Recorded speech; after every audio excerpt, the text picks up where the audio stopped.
नमस्कार। विचारालय में मैं संजय कुमार निषाद एक बार फिर से आप सबका हार्दिक अभिनंदन करता हूं। आप सब जानते होंगे, शहरों में अमीरों का कॉलोनी अलग होता है और गरीबों का मोहल्ला अलग। मध्यम वर्ग का भी अलग ही मोहल्ला होता है। मतलब लोगों का जो रहने का जगह है यह उनके आय पर या उनकी जो संपत्ति है उस पर निर्भर करता है।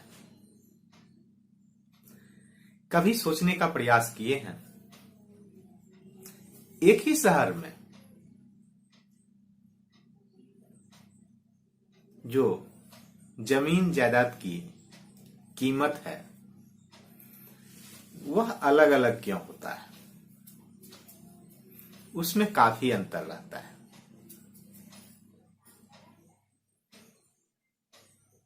अमीर लोग उसी जगह पर रहना पसंद करते हैं जहां पहले से अमीर रह रहा हो, चाहे वहां जमीन की कीमत या मकान की जो कीमत है वह काफी अधिक चुकाना पड़ता है, फिर भी वे वहीं रहना पसंद करते हैं। इसके पीछे कारण क्या है? आज हम इसी विषय पर चर्चा करेंगे। चर्चा शुरू करने से पहले आप लोगों से अनुरोध है कि अगर चैनल में पहली बार आए हैं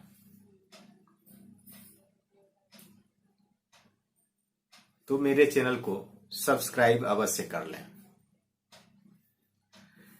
वीडियो अच्छा लगे तो लाइक एवं अपने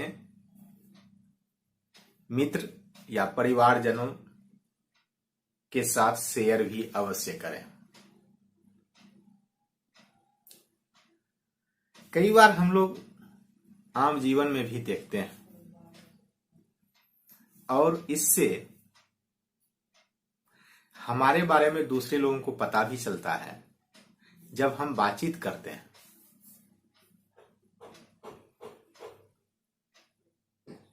और बातचीत के क्रम में ही या तो हम किसी की बड़ाई करते हैं या किसी की बुराई करते हैं, और सामने वाला अगर समझदार हो, ज्ञानवान हो, तो वे हमें समझ जाते हैं कि हमारी वास्तविक स्थिति क्या है। मतलब हम धनवान हैं या नहीं है। हम जिस विषय पर बोलते हैं उसी से सामने वाला अंदाजा भी लगा लेते हैं।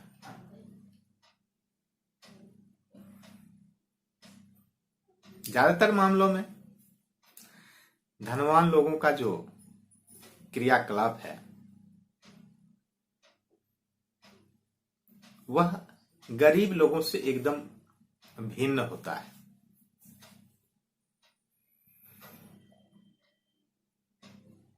अगर गरीब लोगों को बता भी दिया जाए तो जो धनवानों का काम है उन कामों से ज्यादातर गरीब लोग या मध्यम वर्ग के जो लोग हैं वे नफरत करते हैं। वे उनको अच्छा नहीं लगता है।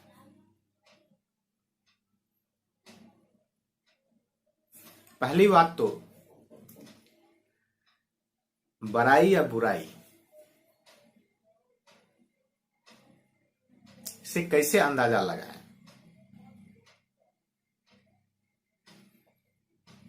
या लोग हमारे बारे में कैसे अंदाजा लगा लेंगे, या इससे हम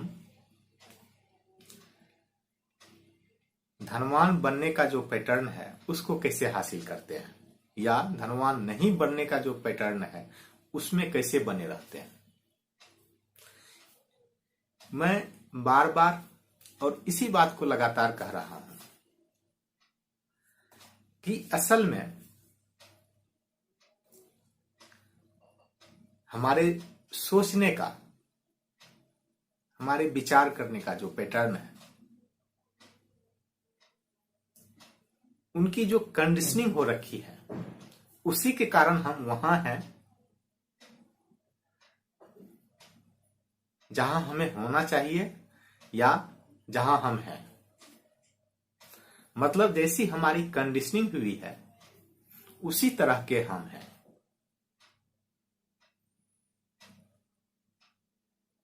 और मजे की बात यह है कि अपने कंडीशनिंग को हम चेंज कर भी सकते हैं, यानी कि रिकंडीशनड कर सकते हैं अपने माइंड को, अपने मन को। सारा खेल इसी से है। इसीलिए मैं बार बार जोर देता हूं कि अपने विचार को सही दिशा में ले जाएं। अगर आवश्यकता हो तो उसे बदलें, यही जरूरी है। आप कितने जानकार हैं अपने क्षेत्र में, अपने विषय के, यह मायने नहीं रखता। हकीकत में आपका विचार, आपका व्यवहार धन के प्रति और धनवानों के प्रति कैसा है, इसी से हमारा जीवन तय होता है। यह दुर्भाग्य की बात है कि इसे कहीं स्कूल कॉलेजों में सिखाया पढ़ाया नहीं जाता है।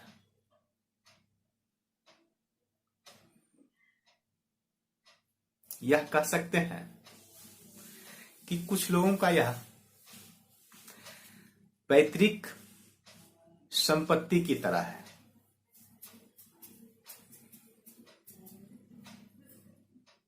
इसीलिए ज्यादातर लोगों के मन में यह अखरता भी है।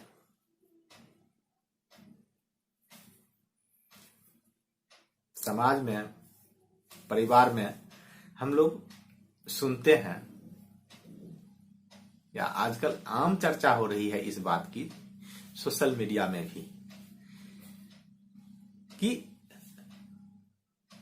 कुछ लोगों के लिए राजनीति पारिवारिक संपत्ति के तरह है, यानी पीढ़ी दर पीढ़ी वे राजनीति में ही आ रहे हैं।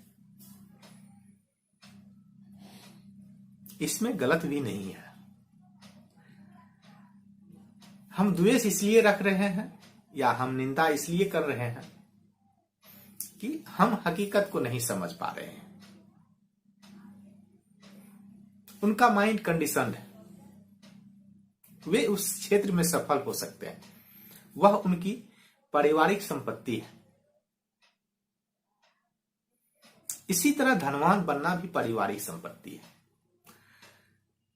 जो उद्योगपति हैं उनके बच्चे उद्योगपति इसलिए बनते हैं, उनका माइंड कंडीशनड है।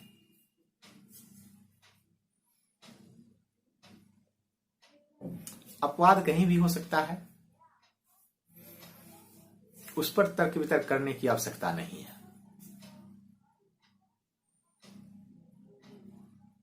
यह संभव है और हुआ भी कई बार कि राजकुमार सन्यासी बन गए, महात्मा बन गए। यह अपवाद हो सकता है, यह नियम नहीं है, उदाहरण नहीं है। तो अगर गरीब मानसिकता के कोई है तो वे इस पर ही तर्क वितर्क करेंगे।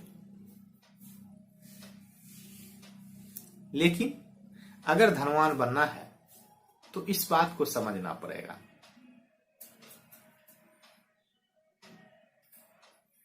हमारा आचार विचार या सोचने का जो नजरिया है वह धनवानों की तरह हो।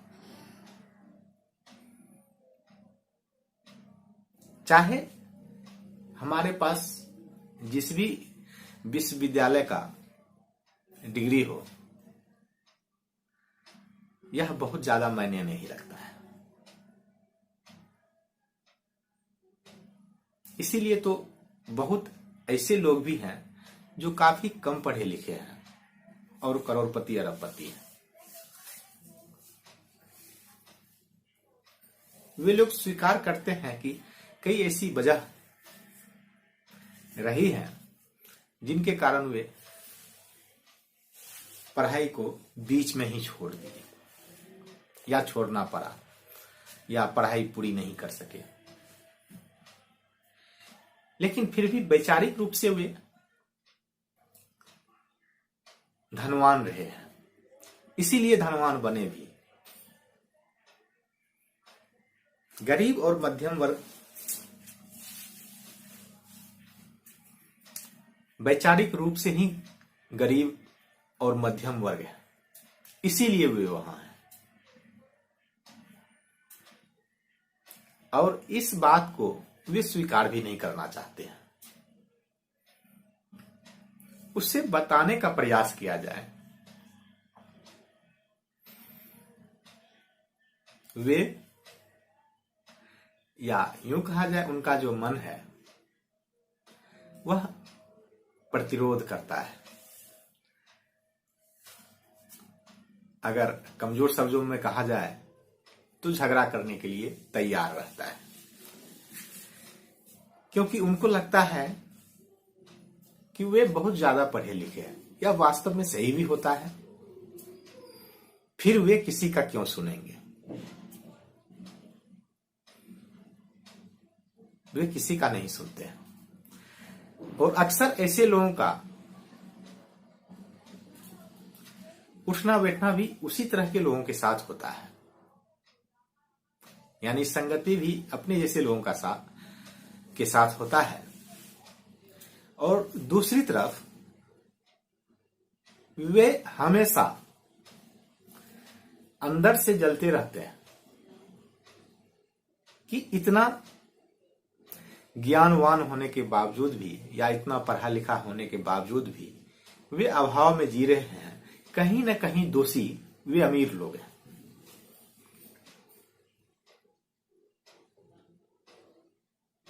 या कोई और है। कई बार स्पष्ट रूप से यह झलकता भी है। और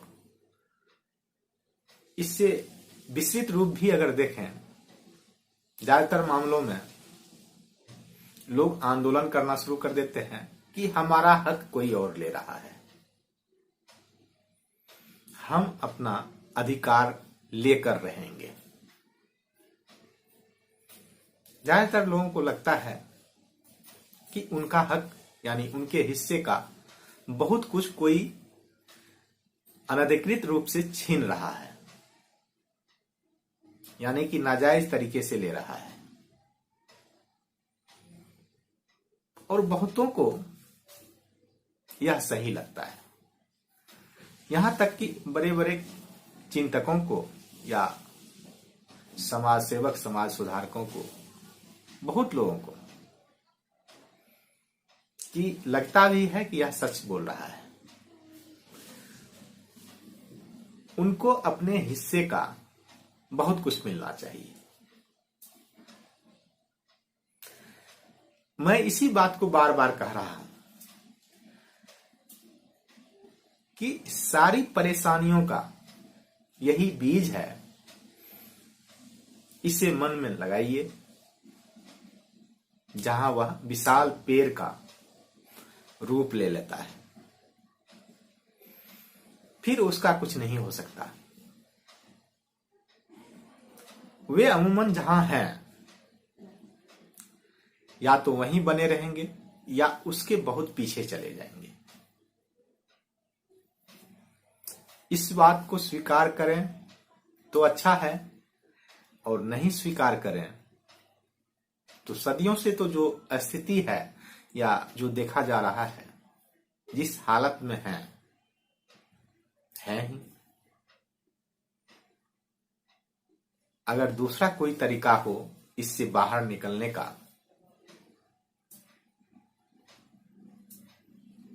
तो हम सब उसका स्वागत करें। लेकिन अभी तक ऐसा कोई तरीका बना नहीं है। यह अलग बात है कि चाहे वह धर्मगुरु हो या राजनेता हो, सबके पास अपना अपना फार्मूला है और सब यही लोगों को बता रहे हैं कि वे उस फार्मूले से सबका कल्याण कर देंगे। लेकिन यहां भी वे लोग ईमानदार बने रहते हैं। वे कभी नहीं कहते हैं कि सबको हम धनवान बना देंगे। इस बात का हमेशा वे जिक्र जरूर करते हैं कि सबका भला होगा, क्योंकि धनवान बनाने की जब बात होगी तो वे फंस जाएंगे। वे कल्याण करने की बात करते हैं। बड़े से बड़े राजनेता भी यही दावा करते हैं कि हम ये मुफ्त कर देंगे, वो मुफ्त कर देंगे, या इतना राहत दे देंगे। इससे लोग धनवान नहीं बन सकते। कभी यह नहीं सुने होंगे कि कोई पहलवान वेंटिलेटर पर रह के या आईसीयू में भर्ती होके बलिष्ठ हो गया।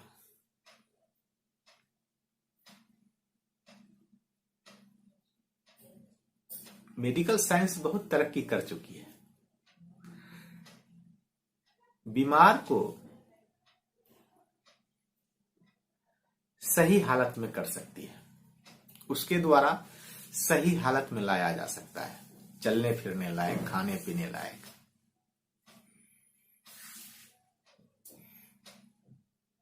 लेकिन ऐसा नहीं है कि मैराथन की प्रैक्टिस हॉस्पिटल में हो सके। यह संभव भी नहीं है और इसे स्वीकार भी नहीं किया जाएगा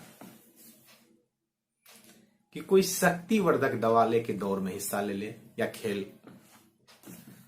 खेलना शुरू करे, कोई भी खेल। इसीलिए जांच भी की जाती है कि कहीं ऐसी प्रतिबंधित दवा का सेवन करके कोई खिलाड़ी खेल तो नहीं रहा है।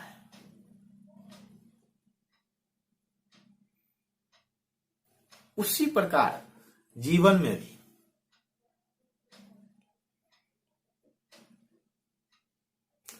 अगर कहीं बाहरी मदद है, उससे लोग बहुत धनवान नहीं हो जाएंगे।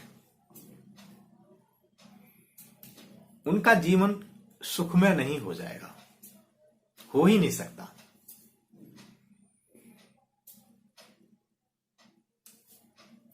सहायता केवल और केवल लोगों को जिंदा रखने भर का तरकीब है। यह अलग बात है कि लोग बाग सहायता के नाम पर भी खुश हो रहे हैं। इस बात को किसी राजनीतिक दल से मत जोड़ें।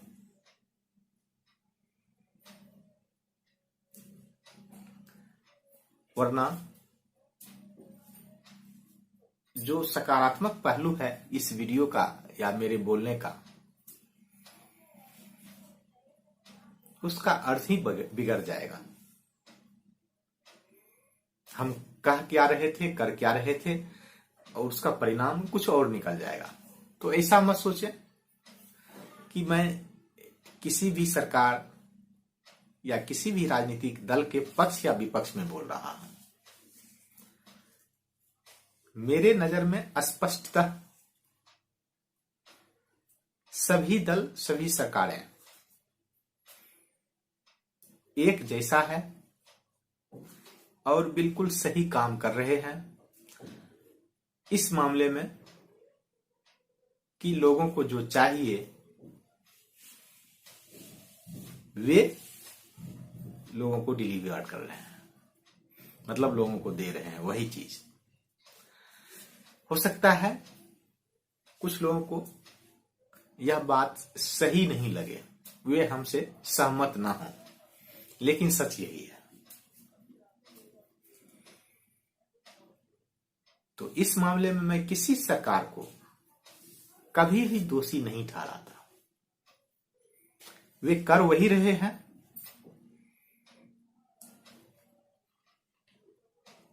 जो काम करने के लिए जनता उससे अपेक्षा करती है या आशा करती है।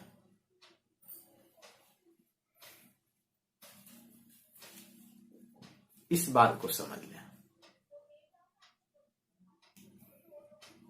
इसीलिए अगर सुखमय जीवन जीना है,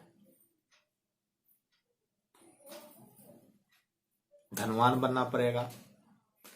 और धनवान बनने के लिए वे सारे क्रियाकलाप, खास करके मानसिक रूप से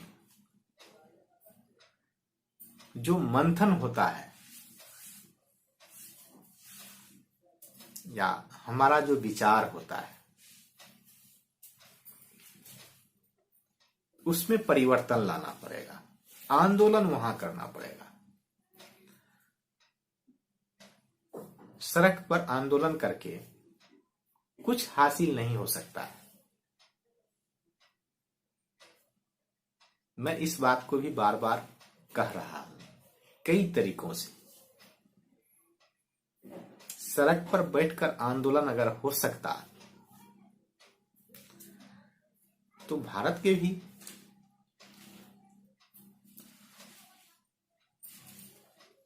जो धनवान समाज है,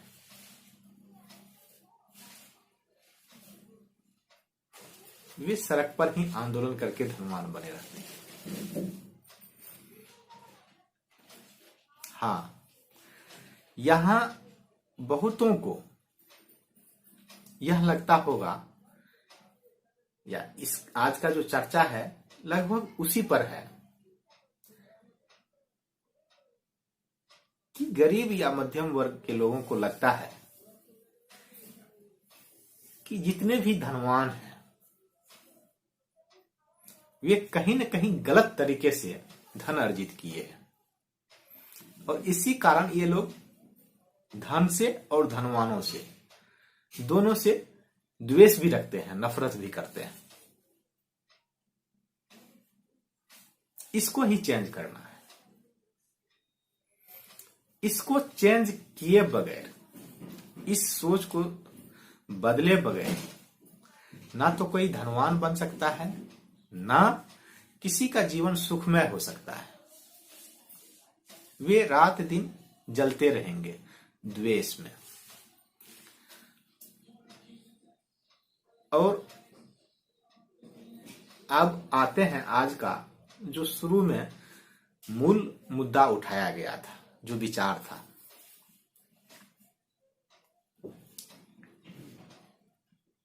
कि जो धनवानों की कॉलोनी है वहां सभी धनवान ही रहते हैं, इसके बावजूद भी कि वहां जमीन जायदाद की कीमत बहुत अधिक होती है। इसीलिए लोग वहां रहते हैं, पसंद नहीं करते हैं, उसके लिए यह डिफिनिट है कि वहीं रहेंगे।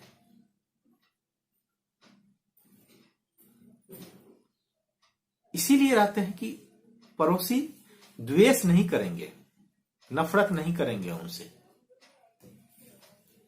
लोग चाहते हैं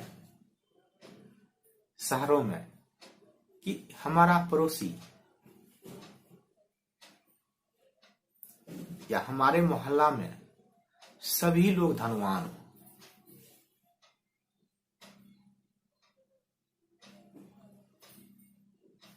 इसलिए कि अगर सभी लोग धनवान होंगे तो वे ऑटोमेटिक धनवान माने जाएंगे।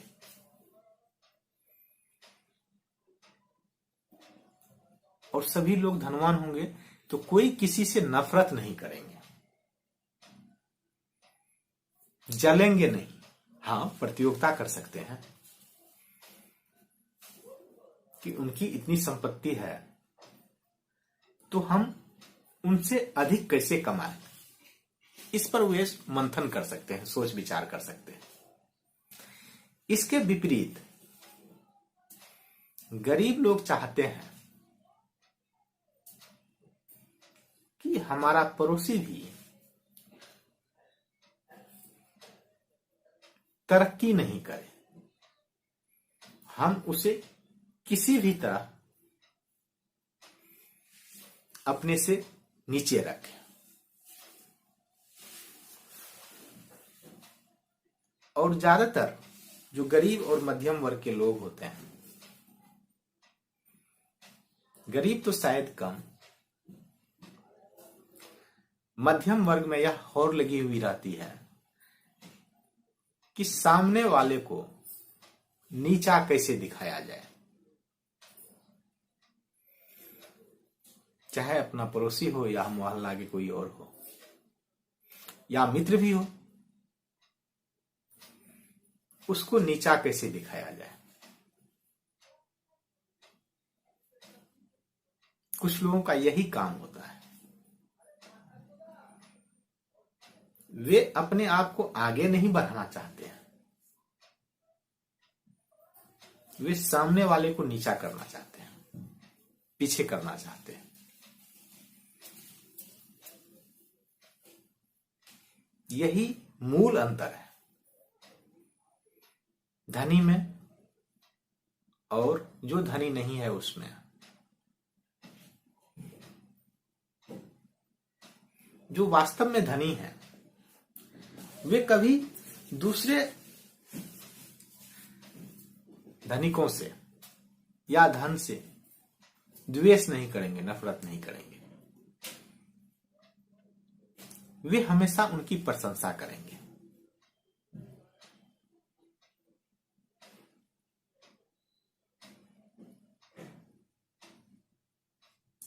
इसके विपरीत जो गरीब और मध्यम वर्ग के लोग हैं वे हमेशा इसी बात में लगे हुए रहते हैं कि अपने आसपास के लोगों को कमजोर कैसे दिखाया जाए, नीचा कैसे दिखाया जाए, ताकि खुद को गौरवान्वित महसूस कर सके। यह सिलसिला जिंदगी भर चलता रहता है और यही सोच अमूमन प्रायः गांवों में होता है।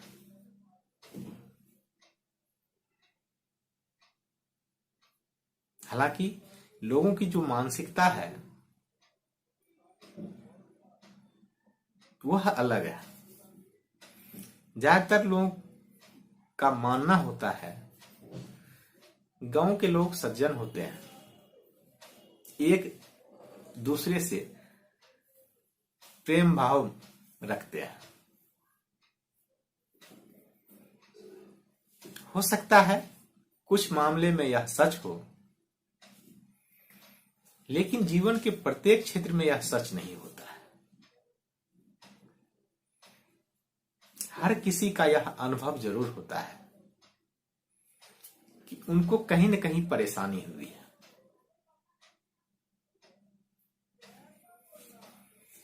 लेकिन जो साहित्य में और सिनेमा में दिखाया जाता है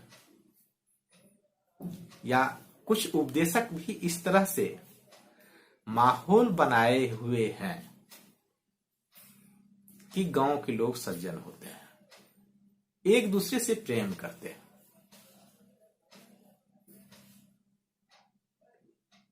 यह एक मिथ है, यह धारणा है सिर्फ,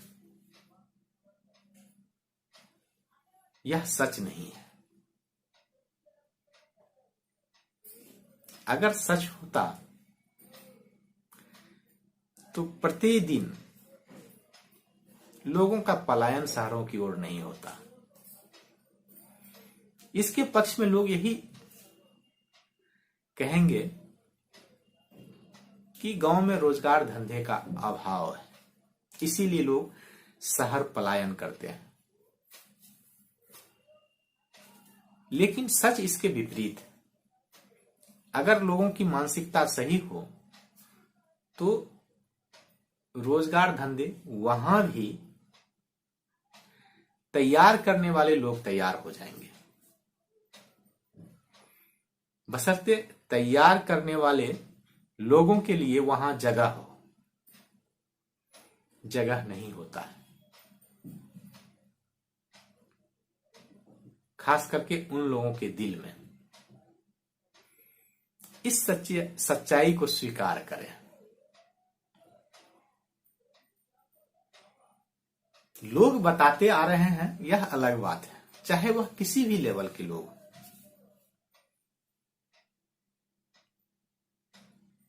बताते आ रहे हैं, यह अलग बात है, उसमें सच्चाई नहीं है। इस बात को बार बार दोहराए जाने के कारण लोगों को सच जैसा लगने लगा।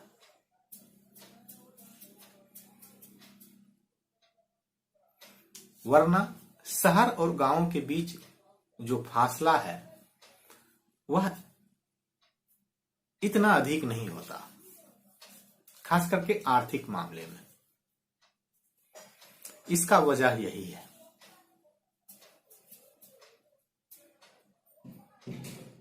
लोग वहां वास्तव में एक दूसरे से द्वेष अधिक करते हैं, नफरत अधिक करते हैं, प्रेम कम है। खास करके आर्थिक मामलों में कि कोई पड़ोसी अगर प्रगति कर जाए या कर रहा हो तो लोगों का पहला और आखिरी काम यही होता है कि उसको रोका कैसे जाए। और कई बार तो सामूहिक रूप से उसको रोकने का सफल प्रयास होता है। उन लोगों का प्रयास भी असफल नहीं होता है, प्रयास भी सफल होता है। जो इस बात को समझ रहे हैं वे पलायन कर जाते हैं। जो इस बात को और बढ़िया से समझ जाते हैं वे देश भी छोड़ देते हैं। गांव या प्रदेश तो क्या, देश भी छोड़ देते हैं। ऐसी बात नहीं है कि वे लोग नहीं चाहते हैं अपनी योग्यता का, अपनी क्षमता का उपयोग अपने समाज के लोग, अपने साथ के लोग करें। वे चाहते हैं,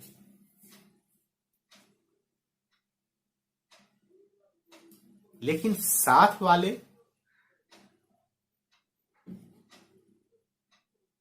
अगर उनके प्रति अपना नजरिया अच्छा नहीं रखेंगे, अपना विचार अच्छा नहीं रखेंगे, फिर यह काम संभव नहीं हो पाएगा।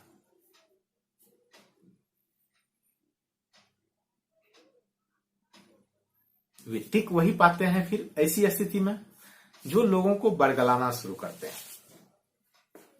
वही लोग सफल हो पाते हैं।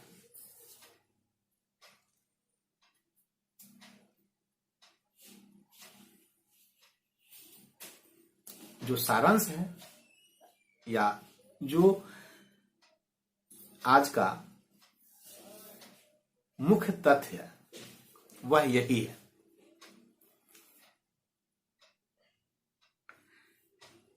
कि इस बात पर बहुत कुछ निर्भर करता है कि हम दूसरे के प्रति क्या सोचते हैं, हमारा क्या विचार होता है।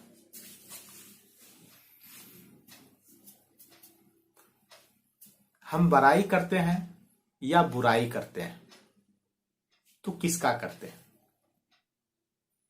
किस स्तर के लोग का करते हैं।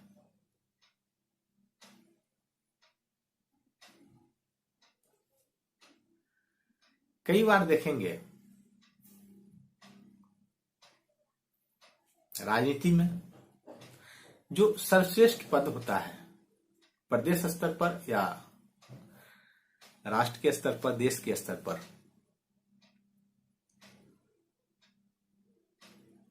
तो एक दूसरे की जो बड़ाई कर रहे हैं, अब बड़ाई तो वहां नहीं हो सकती, दूसरे दलों का बुराई ही हो सकती है। तो जो अपने टक्कर का होता है को अपने विपक्ष के रूप में देखते हैं, मतलब जो बराबर का होता है।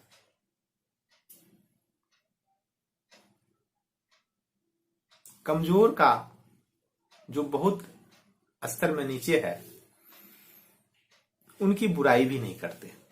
जो समझदार लोग, जो अपने बराबर का नहीं है, उस क्यों बुराई करना या क्या बुराई करना।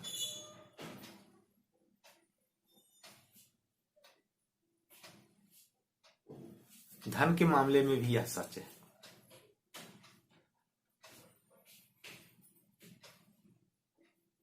हम जिससे युद्ध लड़ते हैं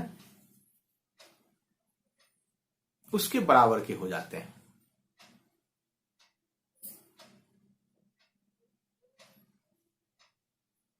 धन के मामले में भी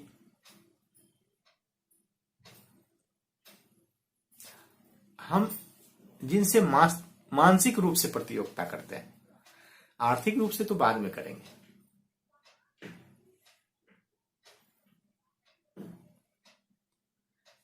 कोई सबसे धनी व्यक्ति है, यानी कि नंबर 1 का है, तो नंबर 2 या नंबर 3 पर जो है वही सोचेंगे कि हम इस तरह से कुछ करें कि हमारी आय उनसे अधिक हो जाएगी, हम नंबर 1 पर आ जाएंगे।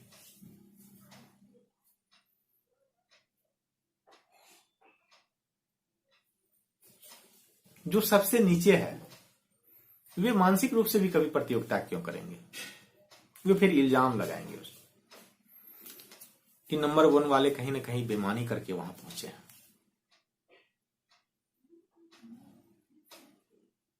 और अक्सर जो मध्यम वर्ग है, जो गरीब है, वे इसे हथियार की तरह यूज करते हैं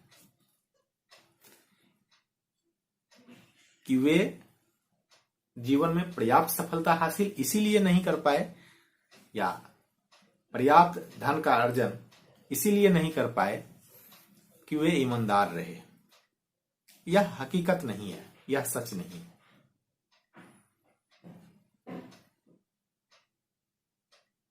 कि जो उनसे ज्यादा सफल है, जो उनसे ज्यादा धनवान है, वे सारे लोग बेईमान हैं, यह सच नहीं है। और जब तक इस बात को हम स्वीकार नहीं करेंगे, मानसिक रूप से भी, यानी कि हमारा पूरा तन मन इस बात को स्वीकार नहीं कर ले, ईमानदारी पूर्वक धन अर्जित किया जा सकता है। एवं जो लोग धन अर्जित किए हैं वे लोग प्रायः ईमानदार रहे हैं। इस बात को जब तक हमारा तन और मन स्वीकार नहीं कर लेगा, तब तक हमारा सफल होना धन के मामले में संभव नहीं है, यह तय है। विश्व के कई ऐसे दर्शन हैं जिसमें यह कहा भी गया है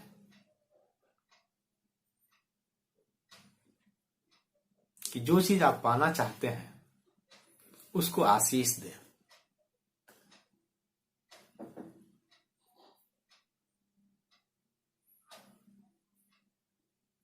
लेकिन हमारे यहां जो धार्मिक माहौल बनाया जाता है कि सारी बुराइयों का जड़ धन है,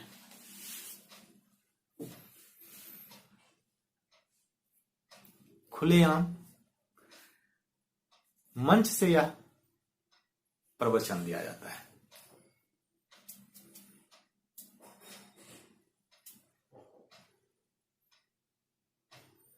भक्ति, संगीत, आरती वगैरह, इसमें भी इस तरह के शब्दों का इस्तेमाल होता है कि मानो जो ईश्वर के चरणों में अपने आप को अर्पित किए हुए हैं वे बिल्कुल दीनहीन हो।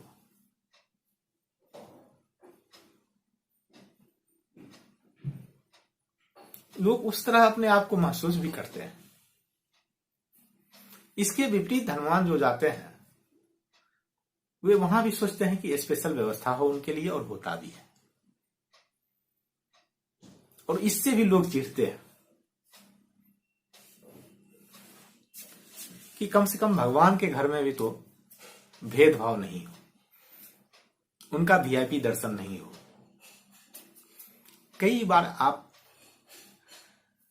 आजू बाजू में यह बोलते हुए सुनेंगे आप लोगों को कि उस मंदिर में इस तरह की व्यवस्था है, वीआईपी दर्शन की व्यवस्था है, या पैसे दे के लोग जल्दी जा सकते हैं, जल्दी दर्शन कर सकते हैं।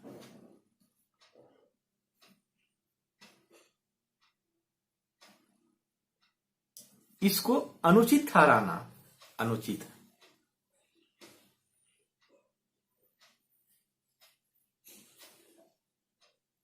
इसको गलत नहीं ठहराया जाना चाहिए। अगर किसी का सोचने का यह नजरिया है, यह उनका विचार है, निजी विचार हो सकता है, लेकिन वह विचार सकारात्मक नहीं है, वह फलदायक नहीं है, वह धनवान नहीं बनाने लायक विचार है। जो नहीं बनना चाहते हैं तो यह जरूरी नहीं है कि उसको जबरदस्ती सारे विचार उस पर थोपा जाए कि आपको यह करना ही चाहिए, नहीं करना चाहिए। मैं कई बार कह चुका हूं कि अगर आप जानदार, शानदार एवं मजेदार जीवन जीना चाहते हैं तो मेरे चैनल को सब्सक्राइब करें। जिनकी इच्छा नहीं है वे एक आध सेकंड देख भी लेंगे मेरे वीडियो को, फिर दूर चले जाएंगे, और इससे मुझे कोई आपत्ति भी नहीं है, और द्वेष या नफरत करके मैं उसका कुछ बिगाड़ भी नहीं सकता हूं। यह भी सच है। जिनकी इच्छा ही नहीं है चले जाएं। देखने वाले देख सकते हैं, नहीं देखने वाले नहीं, सुनने वाले, जबरदस्ती थोड़ी है। जीवन के प्रत्येक क्षेत्र में भी यही है, हमारे पास विकल्प है। हम चाहें तो शिखर पर पहुंच सकते हैं, नहीं तो जहां बिल्कुल बॉटम पर लेटे हुए हैं वहां लेटे हुए ही रहेंगे। यह विकल्प है। यह शिकायत अब नहीं कर सकते हैं कोई कि पर्याप्त संसाधन के अभाव में वह उतनी तरक्की नहीं कर सका जितनी वह करना चाहता था, या जितनी होनी चाहिए थी, क्योंकि अब सारे संसाधन उपलब्ध, बहुत कम खर्च पे आप बेहतर से बेहतर ज्ञान हासिल कर सकते हैं, घर बैठे हासिल कर सकते हैं। कई माध्यम, यह भी एक माध्यम है। आप जो बनाना चाहते हैं, बनना चाहते हैं, पाना चाहते हैं, इसी YouTube के माध्यम से, बिल्कुल मुफ्त तो नहीं कहा जा सकता, थोड़े बहुत तो खर्च होते ही हैं, लेकिन यहां से सब कुछ सीखा जा सकता है, या कहां से कैसे सीखा जाए कम से कम खर्च में, यह सीखा जा सकता है। हमारे पास विकल्प है कि हम सीखें या ना सीखें। जो मध्यम वर्ग के लोग हैं, जो गरीब हैं, वे हमेशा नहीं सीखने वाले मोड में रहते हैं और वही विकल्प को चुनते हैं।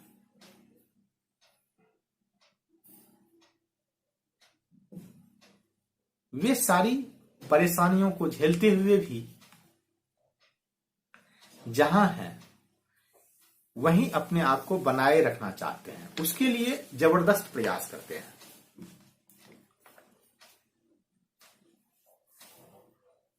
इसके विपरीत जो धनवान बनना चाहते हैं, जो सफल होना चाहते हैं, उसमें कुछ आप गुण देख सकते हैं। जैसे वे सकारात्मक सोचेंगे हमेशा। प्रायः यह सुनते हुए उनको पाएंगे कि उनके डिक्शनरी में नहीं जैसा शब्द नहीं है।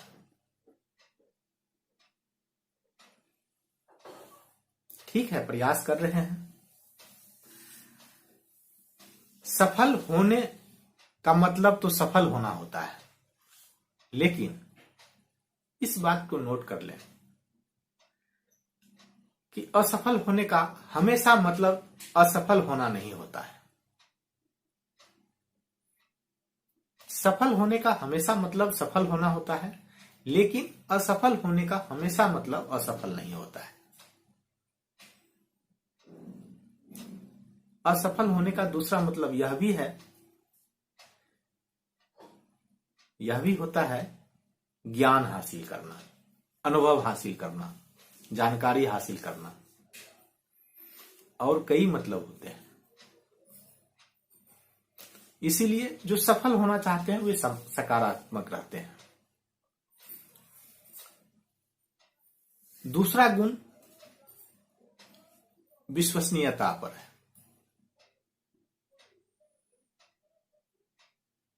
किसी व्यक्ति पर कितने लोग और किस तरह के लोग विश्वास करते हैं, यह उनके सफल होने का एक पैमाना भी है।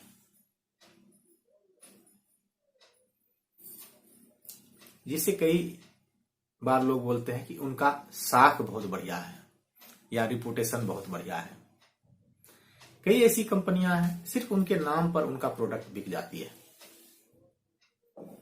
लोगों का भरोसा बनाने में उसे वर्षों लगा है और उसे बचाए रखने का प्रयास भी उनका उतना ही रहता है। इसके विपरीत जिनको सफल नहीं होना है या जिनको बहुत ज्यादा सफल नहीं होना है, अक्सर देखा गया है और आप देख भी पाएंगे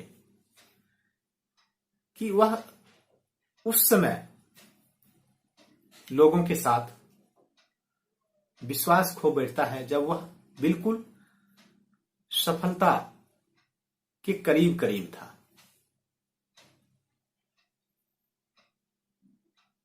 वह अपनी विश्वसनीयता खो देता है, या तो उनके साथ चालबाजी करता है, प्रोडक्ट खराब कर देता है, कई मामले में अनुचित व्यवहार करता है, लोगों का विश्वास उस पर से उठ जाता है। एक और गुण है एकाग्रचित्त। जो लोग सफल होना चाहते हैं, जो लोग धनवान होना चाहते हैं, उनका फोकस एक ही जगह रहता है। बाकी क्या हो रहा है, लोग क्या कह रहे हैं, उस पर उनका ध्यान बहुत कम होता है। सफलता के इच्छुक लोग संकल्पवान भी होते हैं। वे सिर्फ इच्छा नहीं करते हैं कि मुझे अमीर बनना है। अमीर बनने की इच्छा लगभग लोग करते हैं, लेकिन संकल्प बहुत कम ही लोग लेते हैं।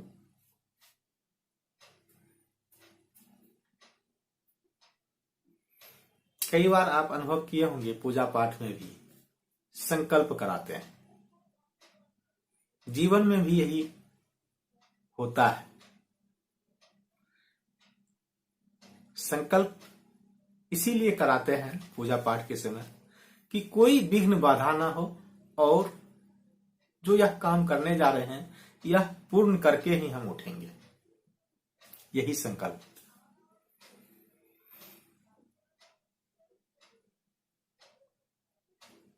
उसी तरह का संकल्प जीवन में भी लेना चाहिए लोगों को कि हमारी जो इच्छा है उसको संकल्प में बने। मतलब जो बनना चाहते हैं या जो बनाना चाहते हैं, जो पाना चाहते हैं, वह बन जाए या बना ले या पा ले। तभी आराम करेंगे। ऐसा नहीं कि बना के फिर पीछे हट जाएंगे, बिगाड़ देंगे। ऐसा नहीं संकल्प लेना है। और जो संकल्प लेते हैं वे लगनशील भी होते हैं। ऐसा नहीं कि काम करने का मन ही नहीं है, संकल्प ले लिए। मेहनत करने की शक्ति नहीं है, इच्छा नहीं है, ऊर्जा की कमी है। कई लोगों में ऊर्जा की भी कमी होती है, एनर्जी कम है, वे अधिक प्रयास नहीं कर सकते, अधिक मेहनत नहीं कर सकते हैं।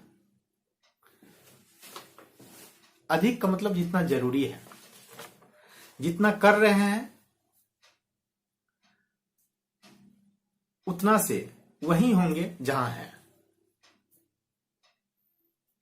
बहुत ज्यादा परिवर्तन नहीं हो सकता। बहुत ज्यादा परिवर्तन लाने के लिए कुछ न कुछ एक्स्ट्रा करना पड़ेगा।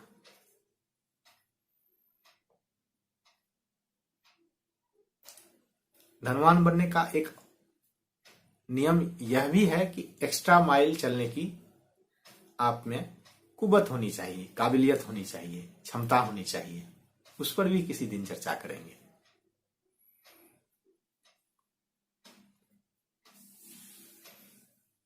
और जो धनवान बनना चाहते हैं उसमें एक गुण, इसे कह सकते हैं, इसे पहला ही गुण यह है, उसे लोक व्यवहार में निपुण होना चाहिए। यानी कि दूसरे के साथ व्यवहार कैसे करेंगे, वह ज्ञान उसको भली भांति होना चाहिए, उसमें वह पारंगत होना चाहिए। नहीं तो सफल होके भी वे फिर वापस हो जाएंगे। इसलिए धीरे धीरे जो लोग सफल होते हैं, होते जाते हैं, वे अपने आप को अपडेट करते जाते हैं। यानी कि व्यक्तित्व में विकास करते रहते हैं।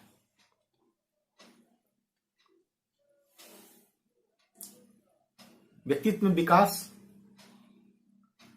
करने का और एक आवश्यक गुण यह भी है कि उसे अच्छा संप्रेषक होना चाहिए, अच्छा वक्ता भी होना चाहिए। अपनी बातों को सही सही रखने की क्षमता उनके पास होनी चाहिए।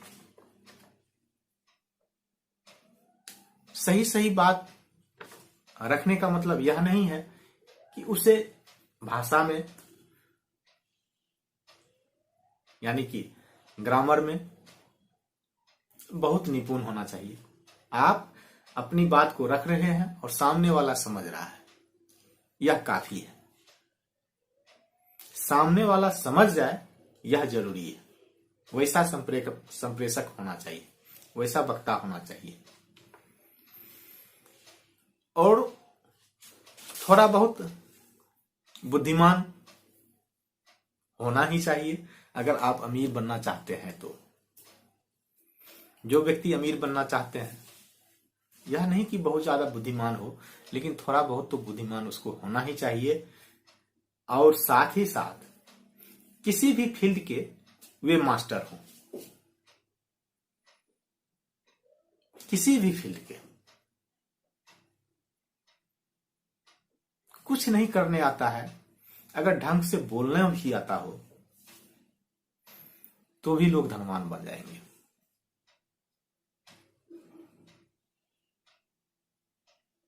लोक व्यवहार में भी अगर मास्टर हो गई तो धनवान बन जाएंगे।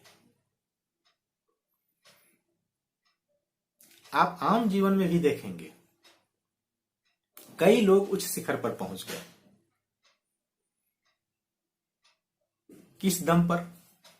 वे बहुत बढ़िया भाषण देते थे, या कुछ लोग में यह गुण था कि वे सभी को दोस्त बना लेते थे, कोई उसके दुश्मन रहे ही नहीं, चाहे वे कहीं भी रहे। और दूसरा कोई योग्यता नहीं था, दूसरी कोई योग्यता नहीं थी उसमें।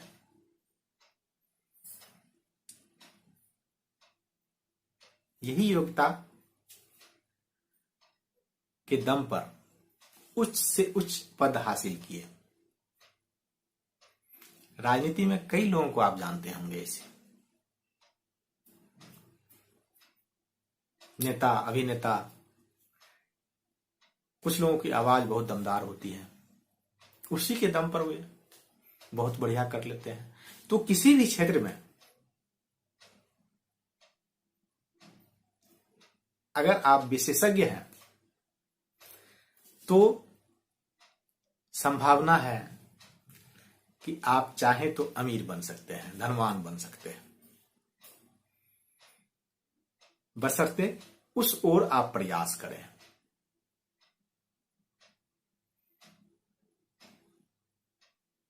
कई लोग बने हैं। इसके अलावा जो जीवन है, यानी कि धन के अलावा जो जीवन है, मैं इसी विषय पर बार बार बोल रहा हूं क्योंकि यही केंद्र है और जीवन इसी का नाम है। धन के बिना जीवन नहीं है, कई बार व्याख्या कर चुके हैं। धन के बिना प्रेम का प्रदर्शन अधूरा होता है।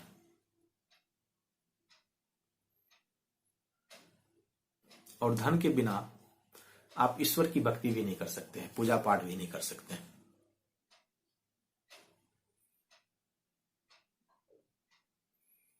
बिना धन के कुछ भी नहीं कर सकते हैं। तो प्रयास करें कि सब कुछ भूलकर भी धनवान बन जाए, तभी जिंदगी जानदार, शानदार और मजेदार हो सकती है। वरना इसके बिना जीवन असल में जीवन नहीं है। आज के लिए बस इतना ही। यहां तक सुनने के लिए, यहां तक साथ देने के लिए आप सबका धन्यवाद, धन्यवाद, धन्यवाद।